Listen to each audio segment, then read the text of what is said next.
Football নিয়ে রঙিন স্বপ্ন দেখে বসুন্ধরা গ্রুপ। ক্লাব ফুটবলে নিজেদের জাত চিনিয়েছে খুব অল্প সময়ে।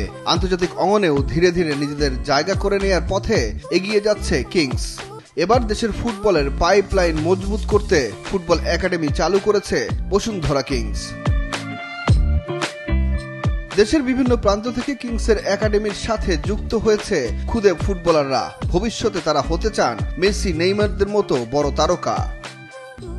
বড় খেলাও হতে চাই, আমি এখান থেকে ভালো ফুটবল খেলা শিখতে পারবো। মানে আসছি খেলোয়াড় হতে। আমি নেইমারকে পছন্দ করি। আমার ফেভারিট প্লেয়ার হইতেছে রোনালদো আর মেসি দুইজনই। আমি একজন ভালো ফুটবল হতে চাই, মেসির মতো অনেক ট্রফি জিততে চাই। বসুন্ধরা কিংসের ফুটবল একাডেমিতে সন্তানদের যুক্ত করতে পেরে আনন্দিত অভিভাবকরাও। শারীরিক মানসিক এই ডেভেলপমেন্টটা সে করতে পারবে, এই জন্য বসুন্ধরা কিংসে তাকে দেয়া। কিংসের প্রতি আলাদা একটা আবেগ আর কি, আবেগ কাজ করে। বসুন্ধরা কিংস থেকে অনেকে খেলছে, কিংস থেকে অনেকে ন্যাশনাল টিমেও যাচ্ছে। এই একাডেমি থেকে আন্তর্জাতিক মানের খেলোয়াড় তৈরি করাই লক্ষ্য কিংসের, বলছেন কিংস প্রেসিডেন্ট ইমরুল হাসান।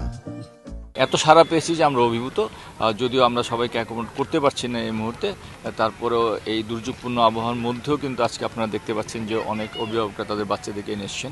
আমরা তাদের সকলের প্রতি কৃতজ্ঞ। তো আমরা আশা করছি যে সামনের দিনগুলোতে আমাদের সারাটা আরও ব্যাপক হবে। এই একাডেমির পুরো দায়িত্ব পালন করছেন কিংসের টেকনিক্যাল ডিরেক্টর বায়েজিদ জোবায়ের নিপু। তিনিও স্বপ্ন দেখছেন এই একাডেমিকে বিশ্বমানের করে গড়ে তুলতে।